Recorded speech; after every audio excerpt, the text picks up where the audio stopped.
Welcome to Desperately Seeking the 80s. I am Meg. And I'm Jessica. And Meg and I have been friends since 1982. We got through middle school and high school together here in New York City, where we still live. And where we podcast about New York City in the 80s. I do Ripped from the Headlines. And I do pop culture. So we are again back in your office, which is exciting. It is extremely nice not to be on location. Yeah. And it's just, eye to eye. A lot of people do their podcasts and they are like in different parts of the country. I just don't think it would work. I don't think it would work for us. So No. I'm glad I got a vibe off you, man. Yeah, I've got a why not? vibe. And there are lots of ways to skin a cat. Is that a horrible thing to say? I don't know. PETA just came running after you. There are lots of ways to, get things done. But I'm glad that we've held firm to this is the way that we do this particular thing. Were you considering doing something else and not telling me? No. Oh, okay. But I do hear from other people. Mhm. And, I listen to a lot of podcasts and it's clear that they are in their own bedrooms. Yeah, it's just not how we roll. It's not No. who we are. Exactly. Before we get started, there was some feedback that I was excited to hear. Mhm. Although I got to say, we got a lot of feedback this week from last week's episode. Was the feedback generally positive? Was it like, Oh, yeah. People are like, oh my God, Dead Ringers. I want to tell you all about it. oh, okay, good. I'm like, all right. Who knew? I certainly didn't because I never watched the whole movie. Yeah, it's not for me. But do you remember when I was talking about Helen, who went to Nightingale and who left before you got there? Yes. But she's a BFF of the cast. Mhm. She wrote in a while ago, every once in a while she sends me, a message or whatever. Guess who she knows from way back when? Who? Beckett. Another one who knows Beckett? Another one. She knows him from Rumsey Hall, No way. from the boarding school. Interesting. Very. It just confirms that this is a very tiny, preppy world. And even though Beckett really went into a different arena, it's like the mafia. You can't get out. You want to get started? Yes, please.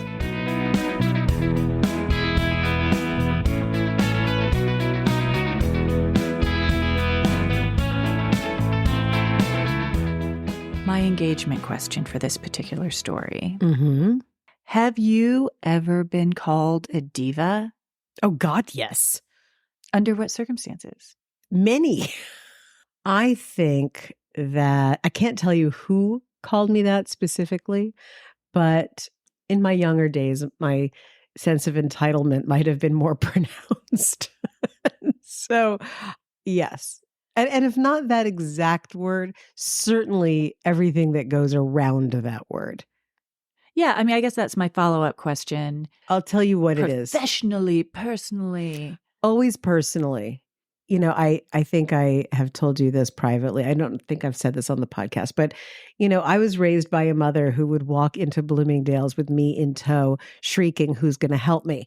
One of my favorite stories. So, that was just my frame of reference, not knowing that was high level, high maintenance diva activity. Okay. So got my it. behavior until, I got much older. Garçon is Yes. actually kind of. Yes. Well, she wouldn't say garçon. I mean, know, that's- but that. or if type it was the of- Muppet movie, it'd be like gargoyle. But yes, being unabashedly high maintenance. Got it. Okay. Yeah. All right. So that is my answer to the engagement question. I think I have been behind my back. It might have been because I was being a pain in the ass, or it might have just been because every once in a while, because I don't do it as often as I should, but every once in a while I go, you know what? Fuck this shit. And when I feel like when that has happened, that is when that word has been bandied Well, I think about. the diva and drama queen are interchangeable for a lot of Mm. people. So I think if you've been called a drama queen, that's just it's just a different shade of diva. I wrote a blog post years ago about how irritated that phrase drama queen Yeah. got me, and that in my experience at work, the people who were most dramatic and over the top were men. And so I sort of raised a a call for a drama king as the replacement, but no one seemed to care. So that was the end of They weren't that. listening? No, they weren't. My sources for today. New York Times, Intimate Portrait, which was a show. Do you remember it at all? It's like a Was sort that of like a Channel 13, like a PBS? Yeah. There you I go. do remember that. People Magazine and Esquire. On October 3rd, 1983, news anchor Jessica Savitch delivered the NBC News Digest, which was a regular segment slipped in between commercial breaks during prime time. But on this night, when Jessica went live, no one could understand what she was saying. Something about Reagan and the Philippines and the Supreme Court and handguns. I've watched it.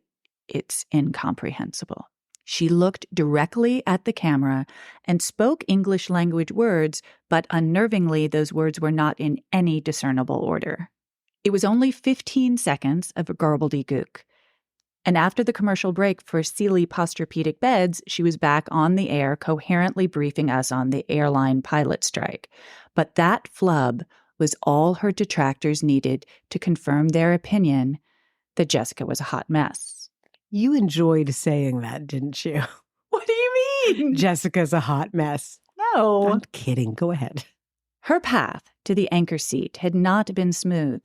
Little 7-year-old Jessica decided to be a newswoman when such a thing barely existed. Her father had encouraged her before his sudden death of kidney disease. He died when she was 12. Really, just a horrible time for a parent to die. I feel like we hear that a lot in these stories. Yes. Once she set her sights on her career, she would not be deterred. And she gradually rose through the ranks of local news stations in Houston and Philadelphia. In the 70s, the National Organization for Women accused TV stations of gender discrimination, and in order to protect their broadcast licenses, many were pressured to hire token women. Did you know about this? No. This didn't mean these women were in any way welcome. Jessica was the only woman in her workplace, except the secretaries, for most of her career. Quote, "One TV executive told me you couldn't put a woman on the 11 o'clock news because that's when wives look their worst, so they would be jealous." That's a quote from Jessica. That's so deranged. Normal. Normally, people just said that. Yeah. And her colleagues both patronized her and resented her. Quote, "First I got hit with, you can't have the job because you're a woman. Then I got hit with, you only got the job because you're a woman." Just that little sweet spot of history. But, or maybe not. I was going to say, little, are you nuts? That's called all the time. Yes. Yeah. But Jessica was laser focused on her career and got herself in that anchor seat. Her look and sound were carefully crafted, beautiful and blonde, but with an authoritative delivery. You know how Jane Pauley and Barbara Walters, they all have this same Diane Sawyer. Jessica was the first to basically come up with that formula. Audiences loved her. She did a number of notable human interest stories on Lamaze classes, rape, and women police officers. She was extremely good at improvising, which was put to the test when there were technical difficulties during the debate between Jimmy Carter and Gerald Ford, and when she had to report on the Jonestown massacre while the information was coming in. Oh, how gruesome. So she watched the film of the murder of Congressman Leo Ryan live, and people watched her watch it, and she described it to the viewers. Oh, my God. Can you fucking imagine? No. She was also demanding. She was known for losing her temper with writers and producers and the crew if their work wasn't up to her standards. You can also find these moments on YouTube, which is very interesting. The camera kept rolling.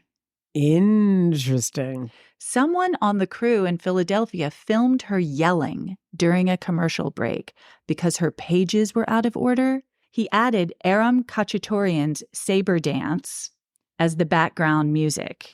Oh my God.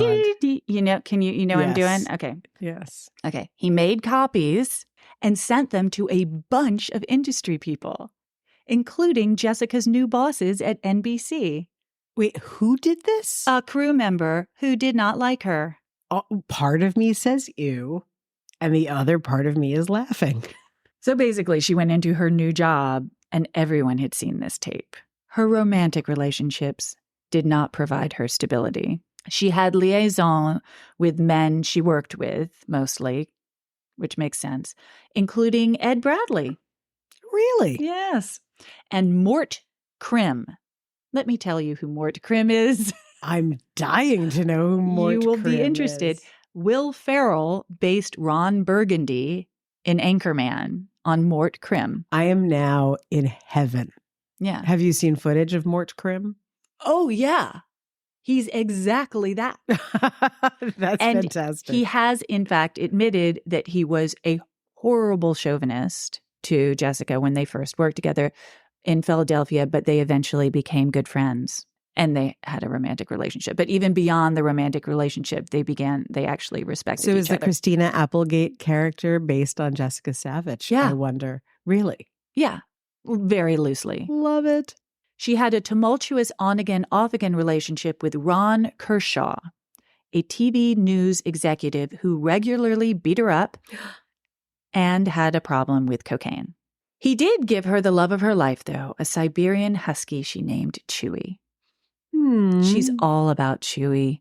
She brought Chewy to the David Letterman show. She's dog lady. Oh, she's one of us. Was one of us. She married twice, but more for companionship than love, and the marriages didn't last. Her first husband, advertising executive Mel Korn, ended after 11 months when he discovered Jessica had her own raging cocaine addiction.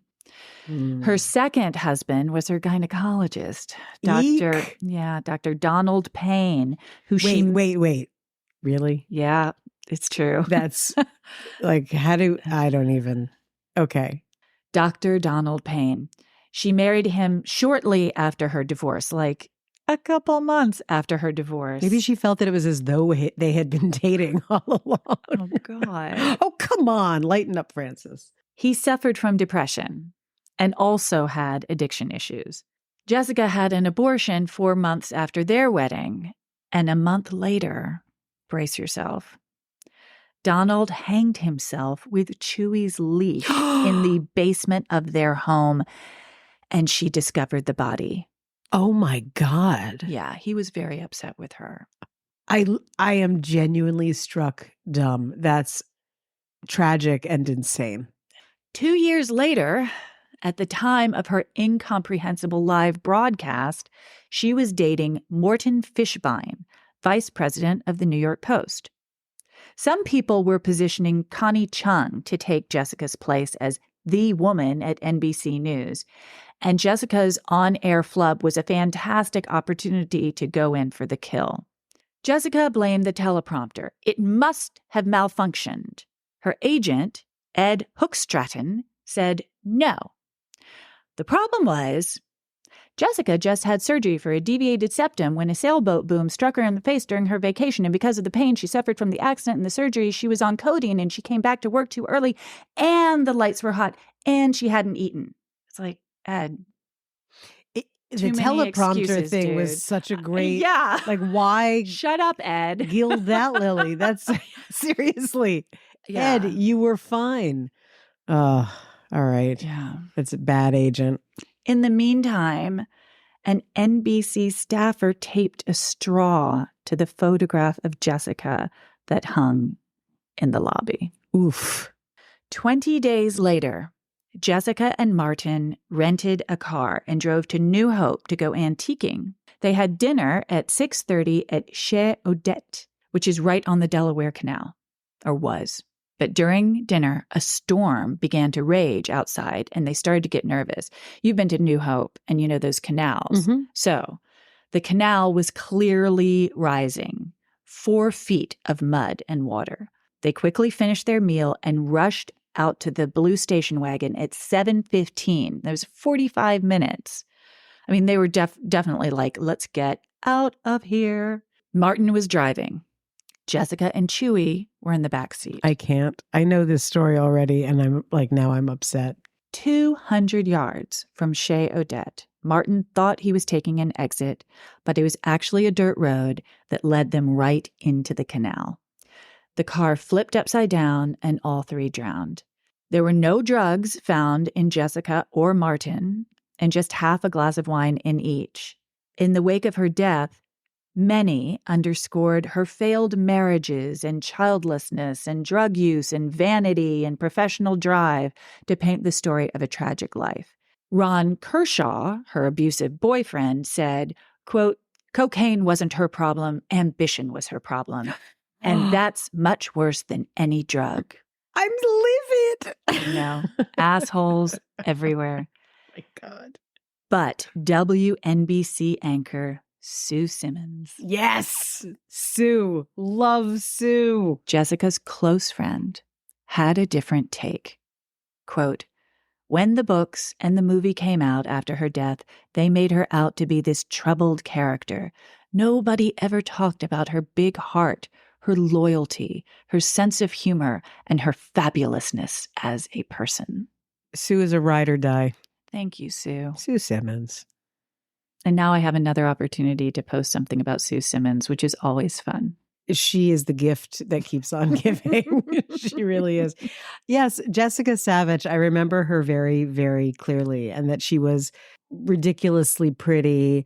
I can't do the voice, but it's like, it's closed, and then this happened, and then we have to talk. It's sort of like being Edward R. Murrow. Yeah, or like, yeah, the female version of Walter Cronkite, and that's the way it is. It was very clipped and, you know, not a lot of cadence, and certainly no emotion. And it is interesting watching those broadcasts. She doesn't blink. She is laser friggin' focused on the camera. It's compelling. And well, I'm sure that was terrifying for every man, you know, in her orbit. But it's a shame. She's smart. She was a smart woman. Yeah. And it's a shame that reading all of because most of the wrap-ups about her life happen in that same era when they were judging women for all these reasons. It's a shame that there isn't a more recent bio that just goes like, hey, wait a second. She was up against a lot of crap and she did it. Yes, this was not a behind the music story of like, I took all the heroin and fell off a bridge. This is just a terrible accident and a really strong woman. Yeah, so yet who did another have a very raging bad cocaine problem. Like there's no way but to it's tell not the what story. killed her. No, God, no. And that's my point, is They that did the not kill cocaine is not what was her downfall. No. It was, nor was her ambition. it was a man who was a bad driver. Yeah. I mean, people were like, you know, what were her demons and all of this kind of stuff? And it's like, she actually was very successful at her job. So I don't know why you're painting that as being so awful. Obviously, you know this as well as I do. It was challenging. So anything that she did that wasn't the norm or wasn't quiet was suspect or simply fodder for letting loose with rage and fragile egos. So R.I.P. Jessica. R.I.P. Pour one out.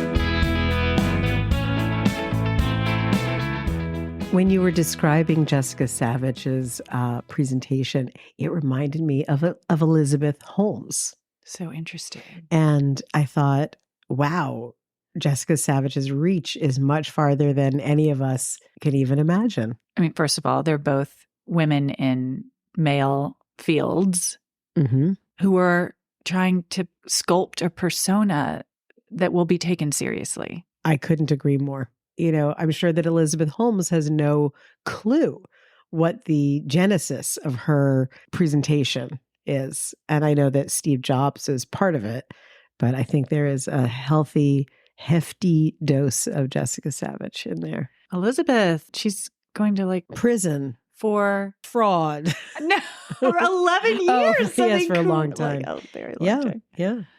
You got to have something in the box. You can't have an empty box. I'm sorry. I'm glad to hear it's good to know that the box needs to have things in it. Yes. That makes things right in the world. You can only bullshit so much. I mean, fine, we're all like faking it till we make it, all this, but please have something in the box. Yeah, but faking it till you make it, is that different from just faking it? Yes. Because once you make it, you have to actually have the goods. Actually, making it is having something. Agreed. Faking it until you fake it and fake it some more and then keep faking it is an empty box. It's Elizabeth Holmes. It's Anna Delvey. Delvey, and I know we can't like her though. I mean, well, the show was fantastic. According to the show. Yeah, the show was amazing. Well, I'm going to dive in because there's a slight connection, tenuous, but nonetheless there, in my opinion, between what we were talking about and what I'm about to share with you, which is these were people who we were just describing who led extraordinary lives. And last week, I talked about Hands Across America because it was what happened on this day in the 80s. I went about the same thing because I had so much fun doing that research last time. And like, oh my God, what did we do? And you can sort of place yourself with the temperature, the look of the city and all of that. And so in doing that again this week, I stumbled across something that I just fell in love with. I'm going to share it with all of you by reading to you a couple of things. First off, the women we just mentioned, both Elizabeth Holmes and Anna Delvey, they both wanted to be rich and famous, and they both aspired to that. That was absolutely the goal, above and beyond really producing anything. It was the rich and famous and all of that. It's easy to find information about the rich and famous. It's harder to find stories from people who are absolutely not. And I found the diary entries of a man who is in his 30s in 1987, June 1st. What I'm going to read from starts June 1st, 1987. So we were about to graduate. Sure. Yeah. Yeah. We were like days away from graduating. What I later found out about him is that he was a writer. CNN did a piece on him because he had like a little zine that he did before they were called zines, I guess. But maybe it was because it was 1990, I think, that he was doing this. That was called like the Pauper Press. And he was interested in being the Robin Leach of, remember, Lifestyles of the Rich and Famous, for poor people. And he was like, kind of like Humans in New York. Yes. And he was like, people are obsessed with, everyone assumes that everyone is obsessed with the rich and famous, but people want to see themselves. They want to read things that they can relate to, very much, ahead of the curve, I think, with that. But anyway, so he had this magazine, the zine, called, I think, the Pauper Review or the Pauper Press. In the CNN piece, he has this great New York accent, although he's from Florida. But what I'm going to read explains a little bit of it. Okay. And his name is Richard Grayson. What I do with my company, with Echo Society, we find the stories of people who are lost to time or who have been intentionally silenced. So when I ran across this, I was like, oh my God, this is like so in my wheelhouse. And I kind of fell in love with this guy. Oh, great. And we should post the CNN clip. Sure. Send it to me. I will. It's proof of one of my other favorite topics, which is how sad it is that regional dialects are dying all the time. So anyway, this is the diary of Richard Grayson from June 1st, 1987. And a quick aside, there's so many things in here that are topics for us to cover. And what I love about it is that he's just talking about living in the city. I love it. Wait, remind me, how did you find this? Well, I started doing an online search for like notable things that happened in New York on this date. And, why is his diary? I just fell down a rabbit hole. and I a research rabbit hole, and his diary, it's digitized. Why? And it's, the date, Right. Monday, June 1st, 1987 But is why there. is it digitized? Do you know? I only know part of it, which Okay. I can describe later, Cool. but it's not that relevant. All And, right. and he was a prolific diarist. So you can find diaries for like 30 years from him Whoa. online. So anyway, 6 p.m., Monday, June 1st, 1987, while teenaged Meg and Jess were up to no good, getting ready to graduate and go off to Kenyon College and Brown University. Here's from Richard Grayson. The past 3 days in Rockaway have been pleasant and quiet. I've had lots of time to think. Although it hit 93 degrees today, it's expected to cool off tomorrow when I return to Manhattan. Life seems so sad sometimes, but it also seems clear that the best way to get through is to avoid unnecessary complications. In Manhattan, everybody's life seems so complex, but here, among my grandmother's elderly friends, things are reduced to the basics. Good health is the most important thing. As these old people die off, Grandma's card games find it harder to recruit new hands. Her generation of Russian Jewish immigrants will be gone by the turn of the century. That's both sad and natural. So much, though, seems sad and unnatural, like AIDS. I've had second thoughts about the column I wrote a week ago, and though I still believe it's very well written and funny, I worry that it might hurt the cause of those who fight AIDS and discrimination against gay people, even though ostensibly it has nothing to do with either. I feel guilty that I've done basically nothing but contribute money to AIDS groups. When I get back to Florida, I've got to do some volunteer work. And there's a clipping he actually clipped out of the newspaper and put in his diary from the personal section. New Jersey, act up. If you're concerned over the negligent response of our government to AIDS and wish to rally public opinion and influence leaders to take constructive action, come to our meeting Thursday, August 13th, 8 p.m. in Teaneck, New Jersey. President Reagan finally made his first speech on AIDS and was booed when he called for mandating testing for immigrants and others. It angers me how society has turned its back on people with AIDS because of homophobia, the last truly acceptable form of bigotry. I felt proud when Massachusetts Rep. Barney Frank, whom I had always admired, said he was gay and then said, "So what?" Barney. I think it's similar to the way blacks feel. I know this gets a little problematic, but it's of the time.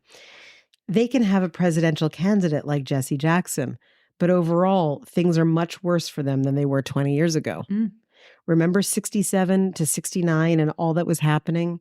Sergeant Pepper and the Summer of Love and anti-war demonstrations and anti-materialism, but also race riots in Newark and other cities, the assassinations of Martin Luther King and Robert Kennedy, the McCarthy campaign and the Chicago Democratic Convention riots, Stonewall, the start of gay liberation, Woodstock, and the feeling of young people that we were a movement, a nation. By the end of 1969, all the guys I knew had hair at least as long as the Beatles did in 1965. It would be wonderful if we could have a little bit of a return to that spirit, as simple and naive and arrogant as it might have been. The beach here in Rockaway is so gorgeous, especially this time of evening until it gets dark. My grandparents first moved here about 20 years ago, too. I remember being here for Rosh Hashanah 1968, the year I didn't go to college because of my agoraphobia. Aunt Tilly and Uncle Morris were here for a couple of hours today, and it was good to see them. Morris is more quiet and frail, and Tilly has many physical problems that are getting worse. Aunt Tilly mentioned remembering a day when I was about a year old and in my high chair. I kept saying, hot, hot, hot. And Mom didn't know what I meant because it wasn't particularly hot. Then she realized I meant hat and brought me a cap, which I happily placed on my head. Was that really me? Sometimes I wish I were a baby again. This afternoon, I went across the street to the movie theater and saw Matthew Broderick and Jonathan Kaplan's Project X, which had terrible acting by chimpanzees, who were so cute they made me laugh and cry. Now, doesn't that sound like a child's reaction? Grandma Ethel gave me $35 for my birthday, so maybe I am still a child here. Rockaway and my grandparents are very tied up with my memories of childhood. Wow, it's June already. Mm. And then there's one other thing that he said in a subsequent... So he lived in Manhattan and he was visiting his No, grandparents? he lived in Florida and was visiting his grandparents in the Rockaways. So when he's talking about Manhattan, that's just because he goes into the city occasionally or something? Oh, no, I think you're right. I think that yes, in fact, he gives this really, really incredible description of the people around him. And I'll just give you, like, he talks about landlords and people being given a lot of money to get out of buildings that they want to tear down, which we've talked about a lot. He says, my errands got done this afternoon. I took out some credit card cash advances at ATMs and deposited the money into my checking account. Luckily, my Citibank credit cards now work at the master teller ATMs at Manny Hanny. Oh my God. Is that not ATMs. Dating everything? Yeah. And that ATMs were inside banks. So you also had to, like, it's not like you could go to an ATM at midnight. You had to go to an ATM during bank hours. Exactly. It was really a convenience for the tellers, not for the customers. The three of us chatted. This is now June 6th, Saturday. And he has a group of friends who live right near here. They're on 104th Street. And everyone's sleeping with everybody. And everyone's having some kind of... And they're 30, you said? Yes. So here's another just thing I wanted to share because it's very, very New York. The three of us chatted for a while before he left. Then Alice gave me my birthday card and a present, a $20 gift certificate at Coliseum Books. It was very thoughtful of her. We had a pleasant dinner at a Sichuan restaurant on Christopher Street, during which Alice regaled me with her usual terrific stories, mostly about the magazine business and the celebrities Alice is always interviewing. The book she's doing with Donna McKechnie seems to be going well. Huh. And yesterday, Alice interviewed Willard Scott. We also talked about the writing process and how much easier computers have made writing. Oh, wow. After dinner, we took a cab to Peter's on West 56th and 8th Avenue. It was great to see him again. Taking the bus uptown, I watched the first couple of hours of a Nightline town meeting on AIDS, which made me feel I have to stop saying that I'm going to do volunteer work and just do it. This morning, I exercised with the Body Electric show and got ready to meet Justin and Larry at the corner of Broadway and Prince at 1 p.m. Larry was about what I expected, tall, a bit paunchy, with waspy looks and thinning graying hair. He's very sweet, and after spending the day with him and Justin, I think they make as good a couple as any I know. It's interesting to see Larry because it shows what different tastes in men Justin and I have. While Larry is wonderful, he's the opposite of the kind of guy I'm attracted to. Perhaps it's crazy since I'm no hunk, but I tend to be attracted to pretty, young, boyish-looking, well-built guys. Well, I guess everybody is, but you can't always get what you want. I just don't think I'm as domestic as Larry and Justin are. In the age of AIDS, sex is pretty much academic, for me anyway. It's funny. I practice celibacy, don't drink or take drugs, but I've always despised the idea of people telling other people how to run their lives. If there ever comes a time when AIDS testing becomes mandatory, even though I've already taken a voluntary AIDS test, I'll refuse to take a government-ordered test. Big talker, huh? I can afford to be. After lunch at one of those corner bar restaurants in Soho, I went with Justin and Larry to gallery after gallery. I can't remember when I looked at so much contemporary art. Some of the art we looked at was fabulous. Some seemed pretentious or phony, and most of it was overpriced. Still, I would like to spend more time trying to appreciate the current art gallery scene. I also like the ambiance of Soho and the cool styles of people's clothes, hair, and attitudes here. Justin and Larry obviously spend a lot of days like today when we went to about a dozen galleries in 4 hours. After we stopped for cannoli and Italian sodas at Cafe Borgia, Justin and Larry returned to Brooklyn while I walked through some feast, St. Anthony's, to get the IRT local home. And what month are we in now? That was just Saturday. We went from Monday to Saturday. Oh my God. Okay. So yeah, what is the festival going on right now in Little Italy? I guess it's not San Gennaro. That's later in the summer. Right? So maybe it is St. Anthony. We'll have to look it up. But anyway, so I know that that's a lot of reading, but I was so taken with, we've had some incredible guests on this podcast, who talk about what it was like, and they've been so generous.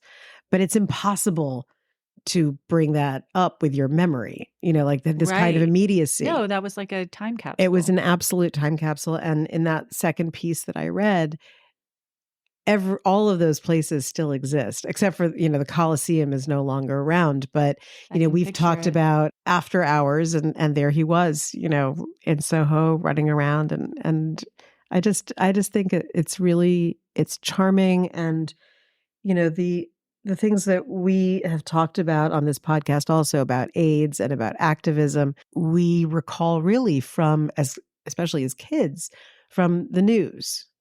And, this is a gay man living in New York City and talking about it in a really different way, with, anger, but also bewilderment. Mm-hmm. And having made the choice that I think a lot of people had to make, which was either you are completely celibate or you're rolling the dice. And that is, really scary when you think about it. At one point people had judgments about how each other handled it too, which kind of, reminds me obviously of how we all dealt with COVID, Who am I to judge somebody else for not wearing a mask? But yeah, put a fucking mask on. Yes. Yes, exactly. It's all complicated stuff, and add in the politics of it. And in a sense, we did just experience a lot of those similar kinds of. Totally. And, what also struck me, because I read a lot of this diary, is how cyclical all of this is, and another great thing about finding this kind of, average person reporting, which is why, as you know, I love found diaries and memoirs. You can see so clearly how relevant every moment that happened before your life experience was. I mean, and it could be 10 years before you were born. It could be when you were a kid. It could be 210 years before you were born. But the way that human beings behave is so predictable. And, circumstances, how much do they really change? Illness, conservative politics, art, drugs, and sex. What else is there? I thought you were about to say how everything that he said is now so relevant in retrospect. But for him, it was, I just spent a day strolling with my friends through Soho. It was just a day in the life. And now so many of the things that he mentioned feel profound in retrospect. I mean, gosh, is everything happening to us right now actually yes, a big friggin' deal? Yes. I mean, we just got through COVID. Do you know good Lord, even I kept a COVID diary. It's terrible with giant gaps because I'm a super lazy writer.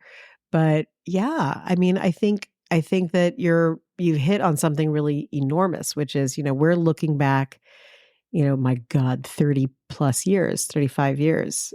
What is, 30 years from now? What is the perspective going to be? Yeah, exactly. What is happening to us right now that 30 years from now, they're going to be like, oh my God, can you believe that they were talking about, I don't know, whatever. What are we and thank God we have this podcast so we don't have to write anything.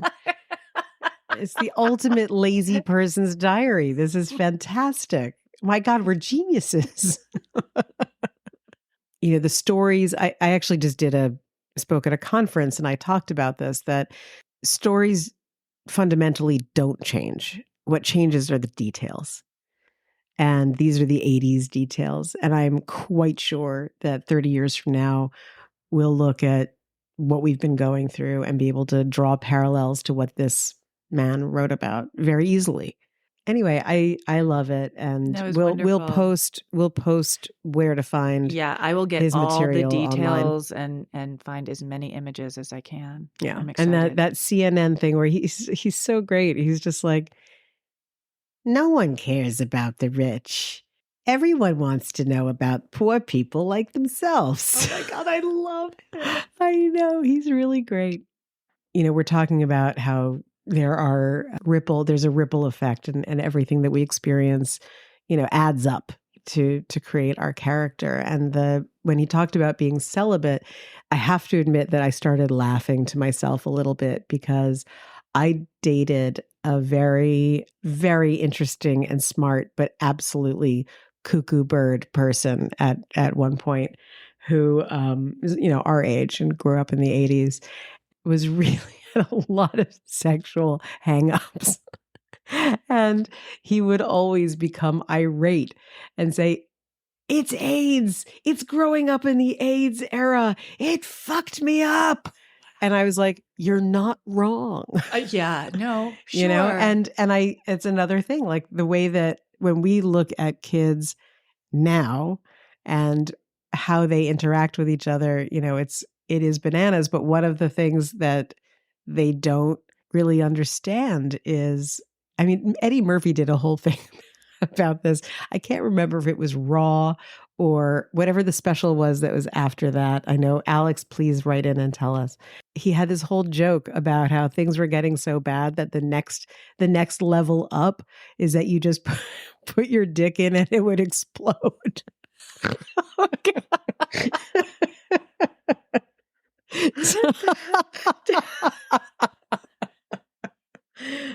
He was so funny once. You know, what is the relevance? The relevance is that everything is cyclical, but it's also look at the reverberations that have affected all of us. And side note, he said he took time off before he went to college because he was agoraphobic. He had social anxiety, but that wasn't a term then. And people now I thought you were talking about my ex-boyfriend, and I was like, who are you saying? Oh, No, Richard Grayson. Yes, he had guy. Agoraphobia. Which they now have more specific terms for. And is it the same? Agoraphobia and social anxiety is the same? Look, I spend a lot of time. I'm making a conjecture. Okay, no. I'm asking you because I spend a lot of time looking at the DSM. People talk about social anxiety now as a normal, yes, run of the mill normal thing. How many people did you ever hear saying I was agoraphobic? I mean, there's No. I think he was self-diagnosed, but he didn't have the language for it yet. And now we have the language for it. That is an incredibly astute observation. And I think you're right. And that language really does change everything. That's so interesting. I was watching some, YouTube video from a linguist about the origin of silent letters in English words. The letter, a silent B, thumb, limb. What the hell's? Why not? Why not say thumb? You want to hear the craziest thing? I'll tell you why. Okay. There's a variety of reasons. But in the 19th century, there was a big enthusiasm for etymology and finding root words. And so if a word in Latin or Greek had a letter in it that had been dropped or, was no longer part of language, these people would put it back in. So they're not Old English. They're not, in fact, Old English would have been LIM. But this is like a sort of pretentious academia that put these really confusing silent letters into the English language. So very interesting. Anyone who's trying to learn English for the first time, sorry.